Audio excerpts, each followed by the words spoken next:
자, 그리고 고체 상태로도 화산재 그리고 화산 암석 조각이 나와요. 자, 분출물의 크기에 따라 나눌 수 있는데 이론에서 보면 화산재가 분출물의 크기가 좀 더 작고요. 암석 조각이 좀 더 크다라는 것이 특징이에요. 자, 이렇게 화산 분출물 간단하게 물질도 받고 어떤 상태인지도 같이 기억을 하게 좀 공부해 주어야 돼요. 다음은 화산 분출물의 특징을 알려드리면서 고체 중에서 화산재와 화산 암석 조각이 있었는데 이 둘의 특징을 조금 알려드릴게요. 자, 먼저 이게 바로 화산재의 모습이에요. 화산재.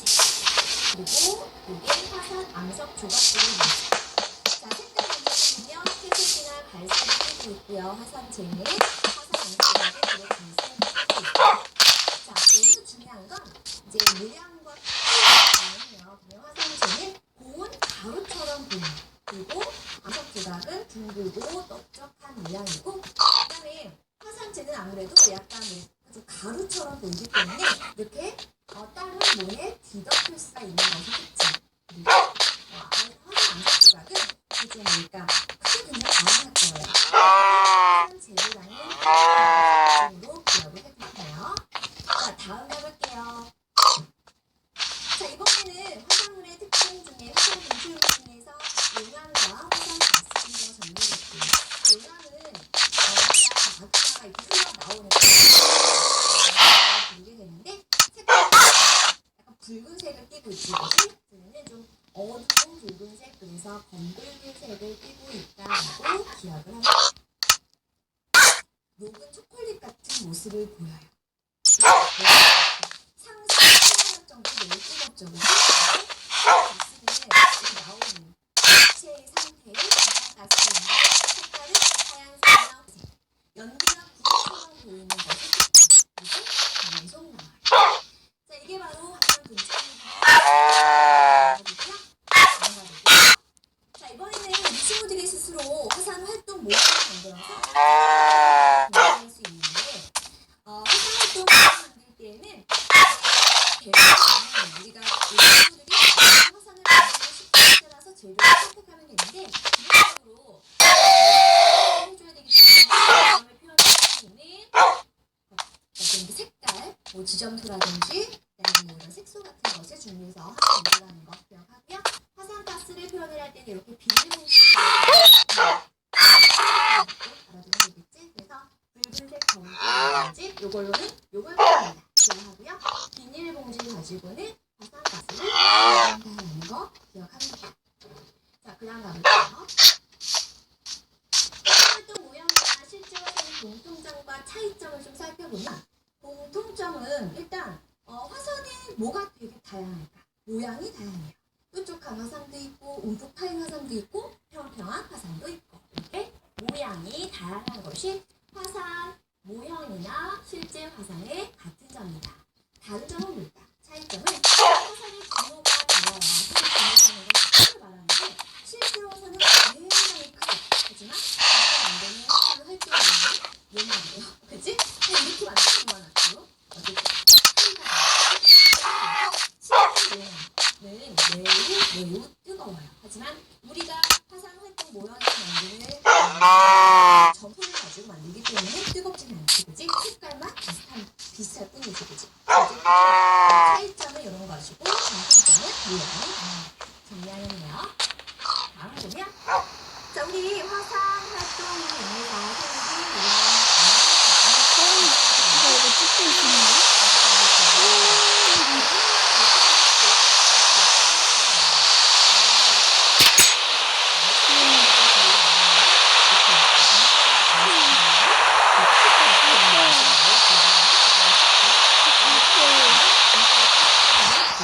거예요. 그거 생각하면 정말 쉬워요. 색깔을 보면 어떤 색깔을 가지고 있고 특징이다라는 거. 알갱이 크기를 보면 어떻게 보면 매우 이거는 작다라는 거. 매우 작은.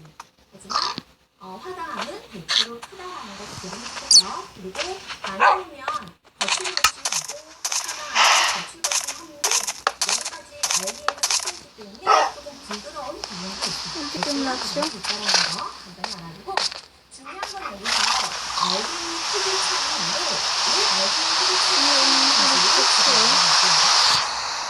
자, 일단 얘기해볼게요.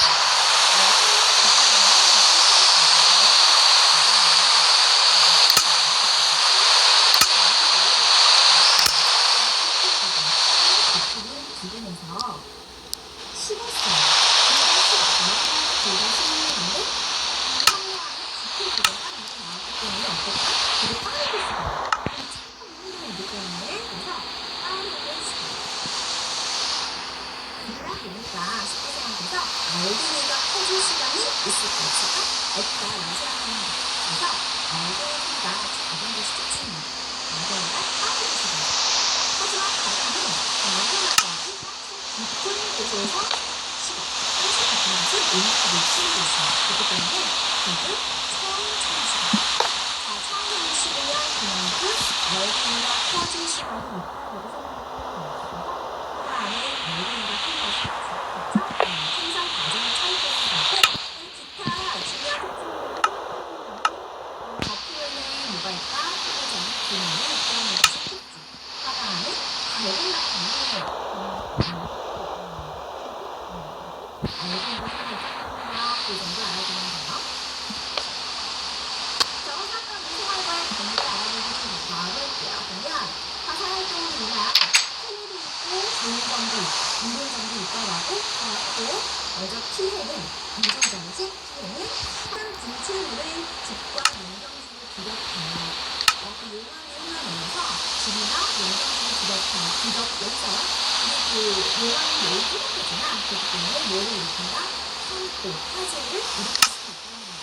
그리고 화산이 분출할 때는 주변 땅이 흔들릴 수 있는 지진도 발생할 수가 있어요. 그리고 섬이 무너져 내리는 산사태 등을 발생할 수 있는 피해가 있어요. 자, 그리고 어떤 것은 비행기 엔진을 망가뜨려서 항공기 운항을 어렵게 한다. 그러니까 비행기를 이렇게 가릴 수 없게 한다는 얘기인데 뭐가 그러냐면 하늘로 올라가는 화산 먼지라는 이 분출물은 비행기 엔진을 망가뜨려가지고 항공기 운항을 어렵게도 만든대요.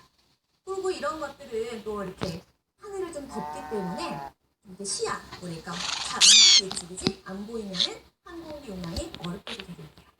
자, 화산재 같은 경우에 햇빛을 가려서 동식에게 피해를 준다. 근데 화산재는 피해도 이렇게 주지만 그러니까 하늘로 올라가면 피해도 줘요. 하지만 화산재가 땅을 덮게 되면은 이 땅이 비옥한 땅, 즉 식물이 잘 자라는 땅으로 만들어준다는 아주 좋은 점도 있다는 거 같이 기억하세요. 그 화산재는 피해도 주고 좋은 점도 준다는 거 같이 알아야 돼.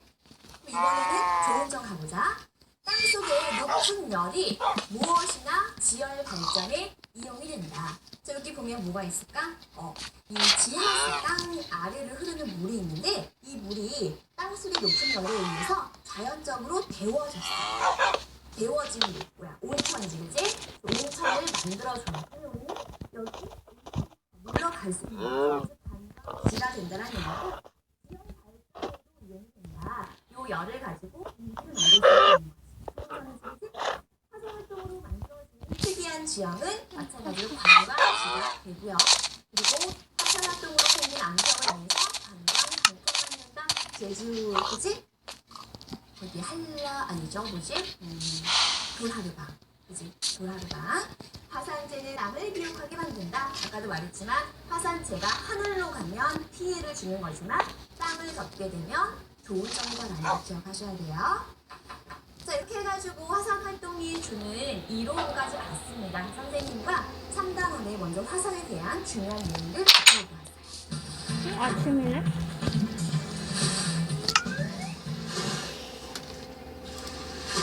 흔들리는 땅에 대한 얘기, 지진에 대한 얘기 정리 또 해볼게요. 자, 우리 지진의 세기를 나타내는 방법이 있습니다. 지진의 세기는 우리가 이 두 글자로 표현해요. 뭐라고 표현하냐면 바로 우리가 규모라고 표현을 하지, 그치? 규모. 지진의 규모, 이렇게 지진의 세기를 나타내는 단위다라는 것이고 규모를 나타내는 숫자가 클수록 더 큰 지진이에요. 지진의 네, 지진 1, 잠깐만요. 뭐 8 했을 때 8이 더 큰 지진이라는 것이고 지진의 규모에 따른 피해 정도를 보면 지진의 규모가 같아도 지진 대비 정도나 지진 경보 시기, 그다음에 도시와 정도 등 여러 가지 요인에 따라 피해 정도입니다. 이게 무슨 말이냐면 같은 규모가 똑같은 지진 뭐 1, 아니 지진 1은 너무 약하니까 한 지진 5 정도라고 했을 때 대비를 지진에 대한 대비를 많이 한 나라들은 그만큼 피해가 적을 수 있다는 얘기예요. 그리고 지진 발생이 될 것 같다라는 경고를 미리 좀 해주면 미리 대피하거나 할 수 있기 때문에 피해를 줄일 수 있다. 즉 같은 규모의 지진이라도 똑같은 피해를 주는 것은 아니다라는 얘기 그렇게 기억하면 돼요. 자 다음 가봐요.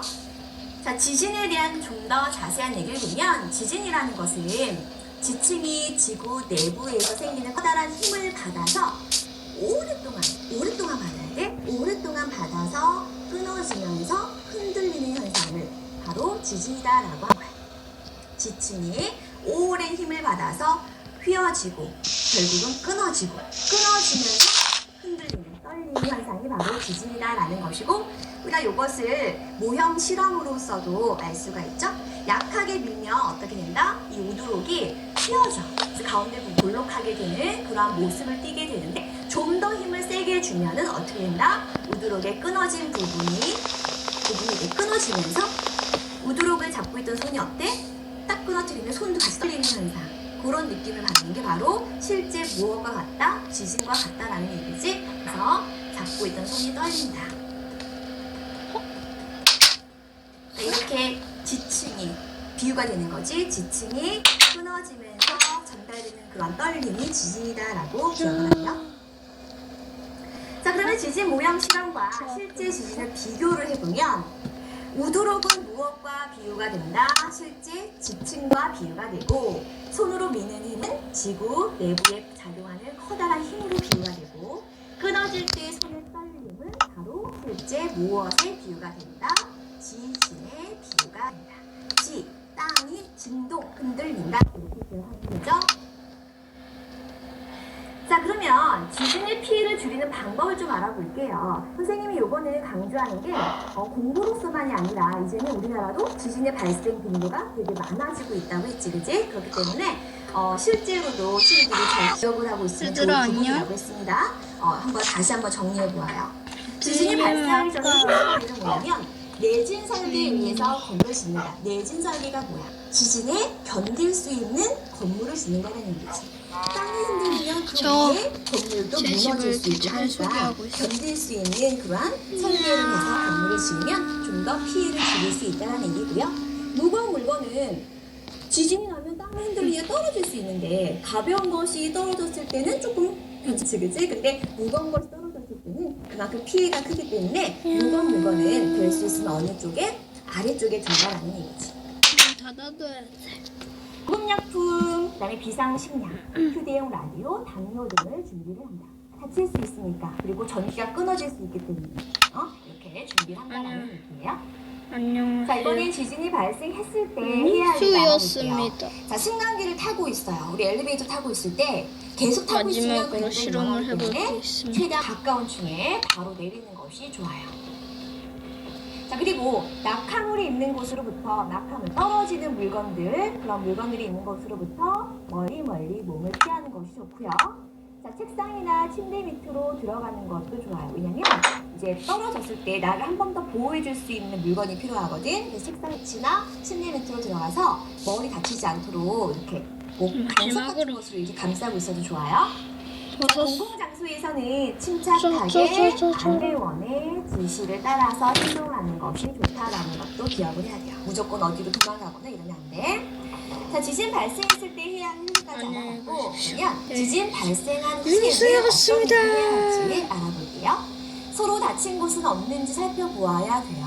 그리고 라디오 등으로 방송을 들으면서 바이바이. 무조건 움직일 것이 언젠가 아니라 끝나겠죠라고 생각하죠. 그런 상황을 살펴보면서 8, 행동을 해야 7, 된다는 것까지 6, 알아두면 돼요. 5, 선생님 아까도 강조했지만 2, 지진은 1. 우리가 안녕히 실제로 계세요. 충분히 일어날 수 있는 일이기 때문에